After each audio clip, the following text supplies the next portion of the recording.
예수 믿는 저와 여러분이 이 세상 살면서 이런저런 일들을 많이 하면서 또 겪으면서 삽니다.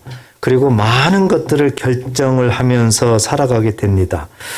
그럴 때마다 고민이 있습니다. 이렇게 결정된 것이 과연 하나님께서 기뻐하시는 대로 결정됐을까? 하나님의 뜻대로 됐을까? 성경적으로 됐을까? 어떤 이런 부분들을 고민을 많이 하게 됩니다. 특히 어떤 일들을 결정할 때 우리가 가장 많이 행하는 것 중에 하나가 제비뽑기입니다. 많은 사람들이 있는데 이것을 누구에게 줄고 이럴 때에도 제비 뽑아서 주게 되고 또 어떤 일을 해야 되는데 많은 사람들 중에서 이걸 누구한테 맡길까 이럴 때에도 제비 뽑아서 그 사람에게 맡기곤 하게 됩니다. 자, 여기에서 한 가지만 오늘은 생각한다면 이 제비 뽑기라는 거 과연 성경적일까? 입니다. 이 제비뽑기가 정말 하나님께서 뜻하신 것일까? 이런 부분을 우리가 생각을 하면서 제비뽑기에 대한 것들을 우리들의 삶에 잘 적용했으면 좋겠습니다. 오늘 본문에서도 이제 제비뽑기라는 그 일이 일어나고 있는데요. 우리가 사도행전을 계속 보면서 예수님께서 부활하시고 하나님 나라로 승천하신 이후에 제자들이 특히 120명의 제자들이 이제 마가 다락방에 모여서 열심히 마음을 다하여 기도를 하죠. 그리고 베드로의 설교도 듣고 그리고 또 이렇게 제비도 뽑고 이런 일들을 하게 됩니다. 어찌 보면 예수님이 이제 완전히 승천하시고 환경은 완전히 바뀌었어요. 이제 남아있는 것은 예수님을 믿는 제자들입니다. 환경은 주변에서 예수 믿는 사람들을 이제 핍박하는 그런 어려운 상황입니다. 자, 이런 상황에서 열심히 기도를 합니다.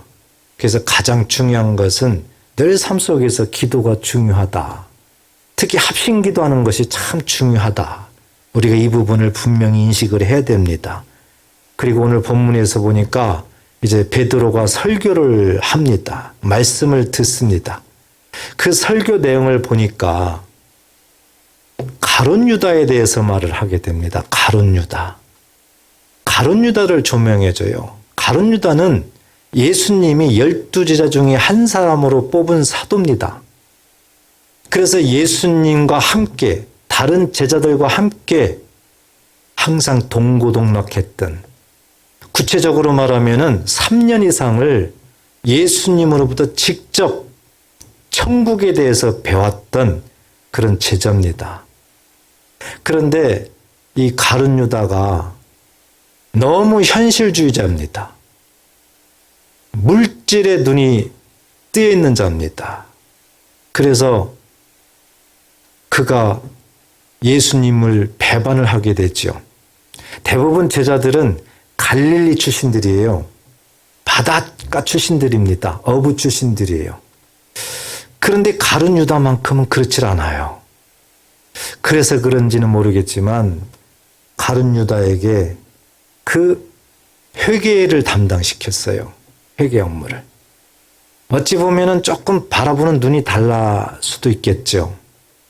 그러면은 더 열심히 주님의 말씀을 배우면서 더 열심히 주님의 뜻을 이루기 위해서 이렇게 사용이 되면 좋은데 돈에 눈이 먼 거예요. 돈에. 굉장히 현실주의자입니다. 어떤 미래지향적이 아니에요. 그러다 보니까 그만 은 30에 자기 스승 예수를 팔게 되는 겁니다. 그래서 예수님이 팔리게 되고 이제 예수님이 십자가에 죽게 되는데 나중에 후회를 하죠. 가룟 유다는. 나중에 후회를 해요. 그래서 은 30을 도로 갖다 줍니다. 도로 갖다 줘요. 그리고 가룟 유다는 목매달아 자살을 합니다. 더 심각한 표현을 쓴다면 목매달아 자살했는데 어떻게 떨어져 가지고 배 창자가 나오고 참 험악하게 죽습니다.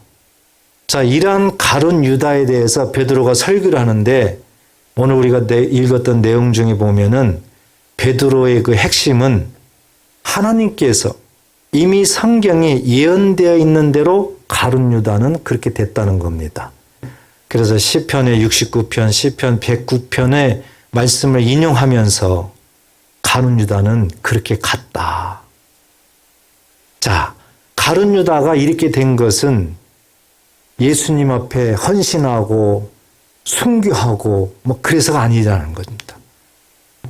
배신했다는 거죠. 배신. 그래서 사도 중에 한 사람이 결혼이 생겼다는 겁니다. 따라서 한 사람을 뽑아야 된다는 거예요. 베드로가 이것을 이제 주창을 하게 되고 이 일을 하게 되는 겁니다. 그래서 지금까지 제가 설명드린 말씀은 20절까지 말씀이었죠. 20절. 16절부터 20절. 자, 그래서 베드로가 이제 제비 뽑기 위해서 한 사람의 사도를 세우기 위해서 이제 누구를 뽑을 거냐. 그래서 이 뽑을 수 있는 자격을 제시를 하죠. 21절에 보면 이러함으로 요한의 세례로부터 우리 가운데에서 올려져 가신 날까지 주께서 우리 가운데 출입하실 때에 항상 우리와 함께 다니던 사람 중에 하나를 세워 그랬습니다. 그러니까 사도 중 한 명을 뽑아야 되는데 그 사람은 어떤 자격을 갖춰야 될까? 예수님께서 공생할 때부터 늘 함께 했던 사람, 제자들처럼 늘 함께 했던 사람, 예수님이 어디를 가든지 간에 항상 같이 따라다니면서 예수님이 말씀할 때 늘 배우면서 어디까지 예수님이 부활한 것도 보고 예수님이 승천한 것도 본 사람. 완전히 예수님과 처음부터 끝까지 함께 했던 사람. 예수님의 부활과 예수님의 승천을 경험한 사람. 이 사람들 중에 뽑자 이겁니다. 이것이 사도가 될 그런 자격을 제시를 하고 있습니다. 왜 이렇게 자격을 분명하게 했을까? 22절 하반절에 보면은 부활하심을 증언하기 위해서다. 다른 것 때문에 사도를 뽑으려고 하는 것이 아니라 예수님의 그 부활을 증거하도록 하기 위해서다. 목적이 뚜렷하죠. 목적이 뚜렷합니다. 자, 이러한 자격을 가지고 바라보니까 23절에 보니까 두 사람이 등장을 하게 됩니다. 그들이 두 사람을 내세우니 하나는 바사바라고도 하고 별명은 유스도라고 하는 요셉이요. 하나는 마띠아라 그렇게 얘기를 했습니다. 유스도라는 요셉 설명을 하고 있죠. 이 유스도는 라틴어 이름이에요. 라틴어 이름. 그 뜻은 의로운 자라는 뜻입니다. 의로운 자. 유스도라고 하는 요셉, 동일 인물인데 이 요셉은 히브리식 이름입니다.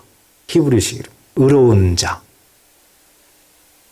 그리고 또 하나는 마띠아라고 하죠. 마띠아. 이 마띠아는 히브리식 이름이에요. 여호와의 선물이라는 뜻입니다. 이 두 사람이 예수님이 공생애 동안 예수님이 사역하면 제자들과 함께 늘 함께 다니면서 배우면서 항상 그랬던 사람이에요. 그리고 예수님의 부활도 받고 예수님의 승천도 본 사람들입니다. 그러니까 이 두 사람은 예수님의 12제자에는 못 들어가요. 그렇지만 누가복음 10장에 보면은 70인의 제자 중에는 들어간단 말이죠. 70인에. 중요한 것은 처음부터 끝까지 오직 예수님과 함께, 제자들과 함께 늘 다니면서 말씀을 배우고 또 하나님의 말씀을 전하고 끝까지 그랬던 사람이에요. 이 두 사람이. 그런데 여러분 보세요. 이 두 사람 중에 저와 여러분들이 눈으로 볼 때는 누가 더 훌륭하고 누가 더 마음에 쏠려요? 누굴까요? 아니, 글자가 더 많이 기록되어 있는 사람이 누구예요? 요즘으로 얘기하면 일명 스펙이 더 좋아요. 스펙이. 뭔가 기록되어 있는 이유가 있을 거 아니에요. 유스도라 하는 그 요셉이 사람들이 볼 때는 이 사람이 더 훌륭한 것 같잖아요. 이 사람이 의로운 자, 훌륭한 것 같아요. 자, 이 두 사람이 이제 추천이 된 겁니다. 그리고 나서 이제 뽑으려고 하는데 어떻게 뽑는 순서를 정하는가 보세요. 먼저 또 무엇을 해요? 24절에 보니까 기도합니다. 기도해요. 이렇게 매 순간순간마다 어떤 일이 일어날 때마다 기도하는 것. 이것을 우리들에게 보여주고 있다. 그래서 잊지 마시고 우리들의 일상 생활에 꼭 적용하시기 바랍니다. 꼭 적용하셔야 돼요. 그래서 24절에 보니까 어떻게 기도하는가? 무사람의 마음을 아시는 주여, 이 두 사람 중에 누가 주님께 택하신 바 되어 봉사와 비 사도의 직무를 대신할 것인지 자인지를 보이시옵소서 그랬습니다. 하나님 앞에 기도하는데 다른 것 때문에 기도하는 것이 아니라 하나님의 뜻을 이루는 데에 쓰임받을 자를 주께서 택하시옵소서 이거죠. 우리가 처음에 120명이 힘써서 기도했을 때 기도 제목이 뭐였습니까? 사도행전 1장 4, 5절이었죠. 예, 약속을 기다려라. 그게 뭐였어요? 성령이었죠. 성령. 그러니까 120명의 성도들이 정말 전신전력으로 기도했던 내용도 성령 보내달라. 약속대로 성령을 보내달라는 기도입니다. 하나님의 약속을 의지해서 그 약속의 말씀이 이루어지기 위해서 기도하는 거예요. 무엇을 먹을까 마실까 입을까 기도가 아닙니다.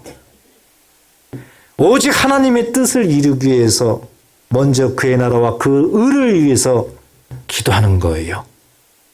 하나님은 바로 그 기도를 기뻐하신다. 하나님은 그런 기도를 응답하신다.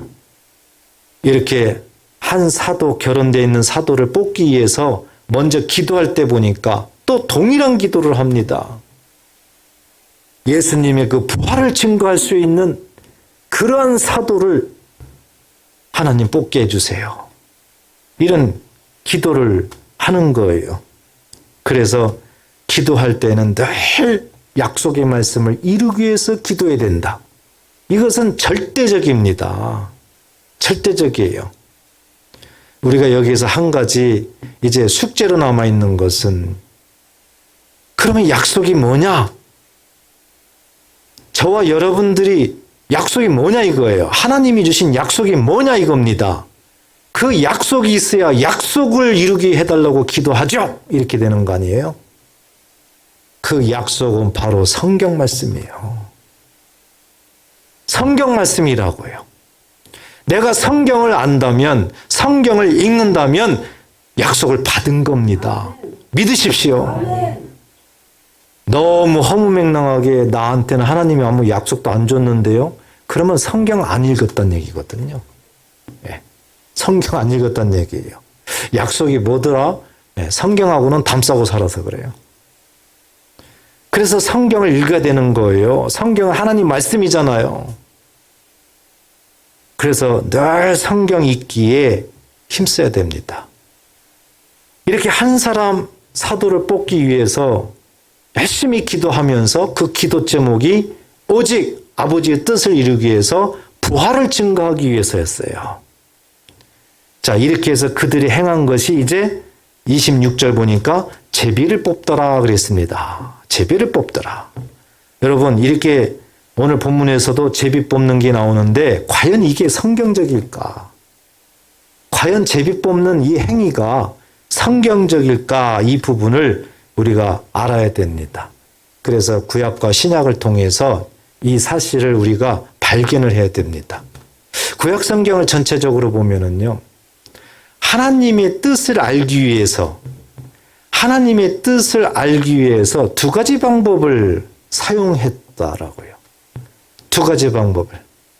한 가지 방법은 우림과 둠빔입니다. 이것은 제사장들이 사용하는 뽑기 방법이에요. 하나님의 뜻을 알기 위함이에요. 그리고 또 하나는 제비뽑기입니다. 이 두 가지 방법을 구약 성경에 보면은 기록되어 있고 사용을 했습니다. 그래서 오늘은 제비뽑기에 대해서 우리가 한번 이렇게 살펴보도록 하겠습니다. 언제 제비뽑기를 했을까? 한 가지는 속죄일 날, 제물을 택하기 위해서, 제사 드리기 위해서 제물을 택하기 위해서 제비뽑기를 했어요.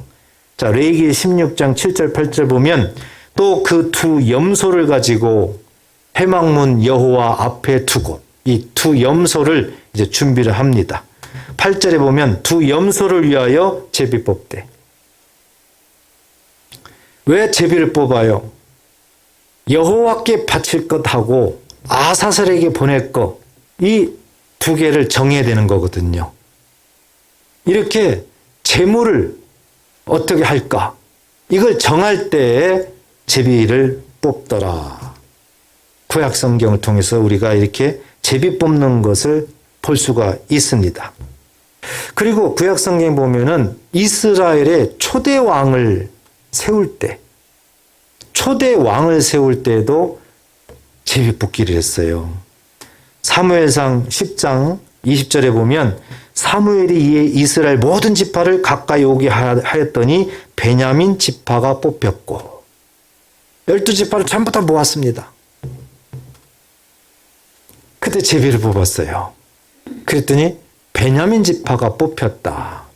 21절에 보면 베냐민 지파를 그들의 가족별로 가까이 오게 하였더니 마드리의 가족이 뽑혔고 그 중에서 기스의 아들 사울이 뽑혔다. 이래서 계속 모아서 제비 뽑기를 하니까는 결국 사울이 뽑혔습니다. 그런데 이것은 사무엘상 9장부터 보면은 이미 하나님께서 사울을 예정하고 계셨습니다. 그러니까 결국 하나님의 뜻대로 되는 거예요. 그래서 이 제비뽑기는 하나님의 뜻을 알기 위해서 사용하는 방법이었다는 것을 우리가 성경을 통해서 알 수가 있죠. 그리고 요나서에도 보면 하나님의 사람 선지자 요나, 하나님께서 이방인들에게도 복을 주기 위해서, 구원하시기 위해서 아수르의 도성인 니느웨에 가서 복음을 전하라. 하나님이 명령을 했는데 요나가 원수의 나라인데 저들이 무슨 구원을 받아 싫어했어요. 그래서 니느웨로 가지 않고 다시스로 반대로 가려고 합니다. 그래서 요바에서 다시스로 가는 배를 탑니다. 그 배 속에서 하나님이 내버려 두나요?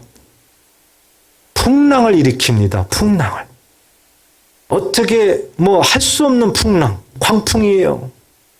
배가 전복될 위기입니다. 그랬더니 배 타고 있는 사람들이 왜 갑자기 이런 일이 일어나는 거야?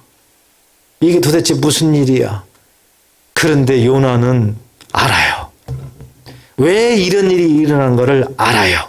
알기 때문에 그렇게 광풍 속에서도 배 최고 밑에 층으로 내려가 가지고 아주 곤히 잠을 잡니다. 곤을 자요. 다른 사람들은 난리 났어요. 곧 죽을 것 같은데. 그래서 선장이 그걸 발견합니다. 너 왜 자고 있냐? 얼마나 얄밉겠어요. 근심 걱정에 다들 죽을 것 같은데 혼자만 그냥 편히 잠을 자고 있으니. 그때 배에 있는 사람들이 이 일이 왜 일어났는지 우리가 제비를 뽑자. 그래야만 알 거다. 해가지고 제비 뽑기를 했어요. 요나서 1장 7절에 보면 그들이 서로 이르되 자 우리가 제비를 뽑아 이 재앙이 누구로 말미암아 우리에게 임하였나 알아보자 하고 곧 제비를 뽑으니 제비가 요나에게 뽑힌지라. 요나는 압니다. 하나님의 뜻을. 그러니까 이 모습을 보니까 그 당시의 사람들이 신의 뜻을 알기 위해서는 제비를 뽑는 일을 했다는 것을 알 수가 있죠. 그래서 이렇게 몇 가지 구약 성경을 우리가 살펴보니까 이 제비 뽑기는 하나님의 뜻을 알기 위해서 사용했던 방법이구나. 이 제비 뽑기는 지극히 성경적이구나. 제비 뽑기는 이 구약 성경을 통해서 우리가 분명하게 알 수 있는 것은 성경적이다. 그래서 우리는 이 사실을 꼭 마음에 새기시기를 바랍니다. 그래서 성경에는 성경적이다고 계속 말씀을 합니다. 잠언서 16장 33절에 보면 함께 읽어볼까요? 제비는 사람이 뽑으나 모든 일을 작정하기는 여호와께 있느니라. 아멘. 그렇죠? 우리 사람이 제비를 뽑아요. 우리 사람이. 그렇지만 하나님은 하나님의 뜻을 이루기 위해서 제비 뽑기를 사용하는 거예요. 모든 일을 작정하시는 분은 여호와 하나님이십니다. 모든 삶의 섭리는 하나님께 있다는 겁니다. 우리 사람이 이것저것을 합니다. 제비를 뽑아요. 더 영역을 넓혀서 이것도 하고 저것도 합니다. 계획합니다. 마음에 품습니다. 그렇지만 그런 것들이 정말 이루어지나 여부는 우리 하나님께 있다는 것입니다. 더 영역을 넓혀서 생각한다면 잠언서 16장 9절 보십시오. 같이 한번 읽어보겠습니다. 사람이 마음으로 자기 길을 계획할지라도 그 걸음을 인도하시는 이는 여호와시니라. 아멘. 그렇습니다. 우리가 정말 하나님을 믿고 예수를 믿는다면 아무리 내가 어떤 일을 계획하고 어떤 일을 하려고 노력하고 몸부림친다 할지라도 하나님께서 그것을 인도하지 아니하면, 하나님이 발걸음을 인도하지 아니하면은 안 돼요. 되질 않습니다. 하나님이 인도하셔야 됩니다. 그래서 어떤 일이든지 간에 우리 사람이 계획을 해요. 사람이 제비를 뽑아요. 사람이 이렇게 저렇게도 합니다. 사람이 몸부림쳐 칩니다. 그렇지만 그것을 이루시는 분은 내가 아니에요. 여호와 하나님이신 줄 꼭 믿으십시오. 하나님. 그래서 우리가 이런 모습을 보면 사울도 초대 왕으로 이렇게 세워졌지만 알고 보니까 하나님 작정대로 하나님의 뜻을 이루기 위해서 사람이 제비를 뽑지만 하나님께서 결론은 하나님이 내어주시는 거예요. 하나님이. 요나도 보세요. 어떻게 그 풍랑이 누구 때문에 그런 줄 알 수 있겠어요. 그렇지만 하나님은 요나를 니느웨 성에 보내기 위한 하나님의 뜻이 있기 때문에 하나님은 알고 있죠. 그래서 누가 제비를 뽑아도 결국에는 누가 뽑히게 돼 있습니까? 요나가 뽑히게 돼 있어요. 요나가. 하나님의 뜻을 이루는 방법이에요. 그래서 이 제비 뽑기 또 더 넓히면 우리가 살면서 이런저런 일을 결정하고 이럴 때 정말 하나님 안에서 하나님이 인도하신다면은 모든 결론은 우리 하나님이 이루어 주신다. 우리는 계획하는 것 뿐이에요. 우리는 생각하고 우리는 몸부림치고 우리는 노력하는 것 뿐이에요. 그렇지만 그 결과는 하나님께 있습니다. 그래서 모든 걸 하나님께 내어드려야만 이루어지는 거예요. 내가 가지고 있고 내가 움켜쥐고 내 생각으로 나가려고 하고 이렇게 되면은요, 그것은 나의 열심이에요. 나의 신념이에요. 그렇지만 어떤 상황에도 하나님께 내어드리는 거예요. 하나님이 결정해 주세요. 하나님께 맡깁니다. 저는 결정대로 따라가겠습니다. 이런 마음으로 끝까지 나아가면 하나님이 결정하셔서 하나님이 인도하시는 겁니다. 그럴 때 완전하게 해결되고 승리하게 되고 치료하게 되고 응답되게 되는 겁니다. 나를 내려놓으십시오. 내 생각을 내려놓으세요. 나는 똑똑해요. 나는 정말 다른 사람보다 탁월해요. 아닙니다. 하나님 앞에서 어찌 그 말을 할 수 있겠어요? 그래서 이렇게 우리가 살면서 결정해야 될 하나하나, 오늘 제비뽑기를 하나의 예로 들었지만 그 외에도 모든 결정사항에서 내가 정말 이게 하나님의 뜻대로 결정했나? 의문 갈 때가 있죠. 그리고 정말 내가 이게 잘했나? 이럴 때가 있죠. 그런데 우리가 한번 생각해 보세요. 오늘 본문에서 120명의 성도들은 이렇게 제비 뽑기 위해서 뭐 했어요? 먼저 기도했어요. 그러면 내가 결정하기 전에 먼저 기도했나? 이것도 잘 생각해야죠. 기도할 때 아버지의 뜻이 이루어지게 해달라고 기도했나? 아니면 하나님 이것만 되면 제가 어떻게 되는데 그렇게 되면 하나님을 섬기겠습니다. 열심히 하겠습니다. 겉으로 보기에는 정말 하나님을 위해서 그러는 것 같지만 실은 누구를 위해서요? 나를 위해서입니다. 나한테 돈을 많이 벌게 해주면 내가 하나님 앞에 이렇게 바치겠습니다.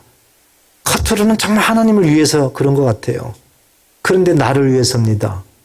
만약에 그런 모습을 하나님이 본다면 그런 날은 안 와요. 평생. 절대 하나님이 안 줍니다. 안 줘요.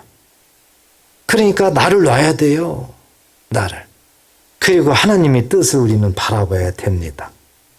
그래서 제비뽑기뿐만 아니라 이런 하나하나 결정할 때 정말 우리가 하나님 안에서 하나님이 주관하고 사람이 제비를 뽑지만 하나님께서 결과를 이끌어낸다는 것을 만약에 믿는다면 제비뽑기뿐만 아니라 우리가 결정하는 것들은 지극히 성경적이다. 꼭 믿으시기 바랍니다. 자, 성경에 보면은요, 이렇게 제비 뽑는 것은 이 구약 성경의 여러 가지 모습으로 눈에 보여요. 성경에. 그리고 예수님이 공생애 동안 사역할 때 보면은 그런 자체가 없어요. 성경에 제비 뽑기 하는 이런 자체가 없어요. 그런데 예수님이 이렇게 부활하시고 승천하시고 오늘 사도행전 1장에 나와 있는 성령이 임할 때까지, 성령이 강림할 때까지 그 사이에 보니까 오늘 제비뽑기를 한단 말이지요. 그리고 성령이 임한 이후에 성경에 어디에도 제비 뽑는다는 흔적은 없더라고요. 그러니까 이 제비뽑기는 완전히 의무사항도 아니고요. 이 제비뽑기는 하나님이 함께 하시고 예수님이 함께 있을 때는 필요가 없다는 것을 또 우리가 알 수가 있겠죠. 그렇죠? 자, 그렇다면은 이제 오늘날 저와 여러분들은 이와 같이 어떤 일을 결정할 때 많은 어떤 뽑기를 하는데 이렇게만 해야 될 것인가? 아니면은 어떤 다른 방법이 있을까? 이 부분을 우리가 이제 알고 잘 적용을 해야 됩니다. 그래서 성령이 오신 이후에는 제비뽑기를 꼭 해야 되나? 안 해야 되나? 하면은 어떻게 해야 되나? 이런 부분들을 우리가 좀 꼭 이해를 해야 됩니다. 결론적으로 얘기하면 어떤 일을 결정할 때, 제비뽑기를 하든 뭘 결정할 때에는 꼭 오늘 본문처럼 기도를 먼저 하시고, 그리고 예수 믿는 우리는 성령을 받으셨잖아요. 믿으십니까? 예, 절대적으로 의심이 없어야 됩니다. 성령 받았다는 거에 대해서는. 성령을 받으셨습니까? 0.0001초도 안 걸려야 돼요. 화답하는 것이. 그래서 우리는 어떤 일을 결정할 때 이렇게 먼저는 기도하시고 그 다음에는 어떻게 해야 되느냐? 예수 이름으로 하면 돼요. 예수 이름으로. 기도하시고 그 다음에는 예수 이름으로 하면 되는 겁니다. 예수 이름으로. 이것이 하나님이 원하는 거예요. 그러니까 무조건 제비뽑기 한다? 아니에요. 그러면 제비뽑기 하는 거 틀렸습니까? 틀린 거 아니에요. 뭐예요? 의무사항이 아니다 이거예요. 필요하면 해도 되고 안 해도 되고. 성령 받은 이후에는, 성령 시대에는 그냥 필요할 때마다 하면 되는 거예요. 하고 싶으면 하면 되는 거예요. 중요한 것은 예수 이름으로. 예수 이름으로. 왜 이렇게 예수 이름이 중요하냐? 빌립보서 2장 10절 11절에 기록되어 있잖아요. 빌립보서 2장 10절 11절 9절부터 본다면 이름으로 하나님이 그를 지극히 높여 모든 이름 위에 뛰어난 이름을 주사. 예수 이름이 가장 뛰어나다는 거예요. 어떤 모습이냐? 예수 이름이 10절에 보니까 하늘에 있는 자들과, 하늘에 있는 자들은 천군 천사를 얘기해요. 영의 세계. 땅에 있는 자들과, 땅에 있는 것은 모든 하나님의 피조물들을 얘기합니다. 사람까지 포함해서. 땅 아래 있는 자들과, 땅 아래 있는 자들이란 얘기는 어둠의 세력을 얘기해요. 어둠의 영, 악한 영들, 사단의 집단들을 얘기합니다. 이렇게 하늘에 영의 세계, 천군 천사, 땅의 모든 피조물, 땅 아래 어둠의 세력, 악한 영들이 예수 이름 앞에 무릎을 꿇었다는 거예요. 예수 이름 앞에 하늘도 땅도 땅 아래 모든 권세가 무릎을 꿇었다는 겁니다. 이게 예수 이름이래요. 이게 예수 이름. 이 예수 이름이 가장 뛰어나다는 겁니다. 그런데 이 예수 이름을 예수 믿는 자들에게 영으로 보냈다는 겁니다. 영으로. 그게 성령이에요. 그래서 요한복음 14장 26절에 보면 예수님께서 이렇게 말씀하셨어요. 보혜사고 내 아버지께서 내 이름으로 보내실 성령 그랬습니다. 내 이름으로. 예수님이 말씀하는 거예요. 그러니까 내 이름은 누구예요? 예수.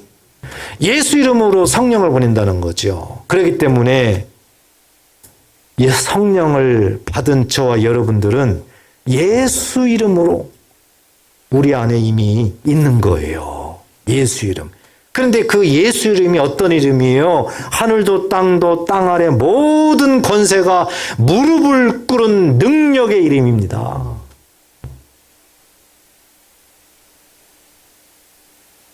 이 마음에 감동이 잘 안 되세요? 예? 예. 비록 마스크는 썼지만 요 우로는 이렇게 보이거든요. 그러면 눈에서 표가 나는 거거든요. 눈이 빛나는지 아니면은 주여 그냥 눈꺼풀이 100kg가 넘어가 막 주체할 수가 없는지 보인단 말이죠. 생각하세요. 예수 이름. 이것이 정답이에요. 이것이 정답이에요. 그러니까 이런 믿음으로 무엇이든지 결정하라. 그래서 제비뽑기를 해도 이런 믿음으로 기도하시고 예수 이름으로. 그리고 뭐 뽑기는 여러 가지 종류가 있잖아요. 특히 남자들은 이렇게 뭐 할 때 사다리도 많이 타잖아요. 사다리. 그것도 한번 이렇게 해봐요. 그것도. 그리고 우리가 연초가 되면은 말씀 카드 뽑기도 하죠. 그것도 이렇게 하는 겁니다. 의무적은 아니에요. 필수는 아니에요. 성령께서 우리 안에 거하시는 이 상황 속에서는 알고 보면은 이런저런 것들은 알고 보면 필요 없어요. 그렇지만 우리가 살면서 이렇게도 할 수 있고 저렇게도 할 수 있고 다 됩니다. 중요한 건 내 속에서 어떤 믿음으로 하냐가 중요해요. 그런데 그때 예수 이름. 분명한 믿음, 예수 믿는 자들에게는 예수 이름으로 성령 우리에게 보내주셨고 성령이 내 안에 계시고 그 성령 앞에서는 하늘도 땅도 땅 아래 모든 권세가 무릎을 꿇었다. 그러니까 내가 예수 이름으로 하면 나를 방해했던 더러운 영은 떠나간다. 나를 고난으로 이끌어가는 그런 악한 영은 한 길로 왔다 일곱 길로 떠나간다. 이런 믿음이 중요하다. 그래서 무엇을 하더라도 이렇게 기도하고 예수 이름으로 그러면 하나님 아버지의 뜻이 이루어지는 거예요. 하나님의 영광이 나타나는 겁니다. 오늘 본문에서 120명의 성도들이 베드로를 중심으로 해서 이와 같은 모습으로 한 명의 부족한 사도를 뽑는 거예요. 그런데 뽑는 이유가 가룟 유다가 배신해서 뽑는 거지 순교하면은 뽑을까요? 안 뽑을까요? 안 뽑아요. 순교했던 얘기는 그 12제자 그대로죠. 그래서 나중에 보면 사도행전 12장 여기도 보면 야고보가 순교하고 이렇게 하잖아요. 그렇다고 해서 이 사람 죽었으니까 다시 뽑자 그러나요? 아니에요. 배신했다는 얘기는 완전히 하나님을 떠났다는 얘기이기 때문에 뽑는 거지요. 순교는 하나님 안에서 아버지 뜻을 이뤘기 때문에 살아도 죽어도 사도입니다. 살아도 죽어도. 그래서 오늘 이렇게 맏대아를 제비를 뽑으니까 뽑히게 됐어요. 스펙으로 봐서는 요셉, 유스도라는 요셉이 뽑히는 줄 알았는데 맏대아가 뽑혔어요. 그러니까 하나님의 뜻이 맏대아에게 있었다라는 거죠. 그래서 제가 이렇게 생각해 보니까 맏대아라는 이름이 여호와의 선물이잖아요. 선물. 그리고 이 유스도는 의로운 자잖아요. 그러니까 오직 하나님께서 행하시니까 하나님이 주시는 선물이지 하나님이 주시는 것이지 내가 뭐 의로워서 되나? 이렇게 되는구나. 그래서 모든 것은 하나님의 은혜구나. 하나님의 은혜로 이루어지는구나. 사도 바울의 고백처럼 내가 나 된 것은 오직 하나님의 은혜로다. 하나님이 은혜 주시고 선물 주시고 하나님이 일방적으로 하시는구나. 여러분 이런 믿음이 마음속 깊은 곳에 잘 정착돼야 돼요. 그래야 우리가 살면서 이런저런 일을 많이 당하지만 결국 아버지의 뜻대로 결정이 되는 겁니다. 한번 우리가 돌이켜 보십시오. 이런저런 일을 결정할 때 오늘 말씀처럼 이런 모습으로 결정을 했나? 그리고 결정된 것들이 결과가 어떻게 됐나? 이런 것도 한번 곰곰이 생각을 해야 됩니다. 오늘 말씀을 정리합니다. 예수님이 이 땅에 오셔서 예수님이 죽기 전까지 예수님이 전도했던 예수님 말씀을 듣고 예수님을 믿었던 사람들은 수십만입니다. 수십만 명. 그런데 예수님이 죽으시고 부활하셔서 부활을 직접 눈으로 본 사람들은 고린도전서 15장에 보면 500명입니다.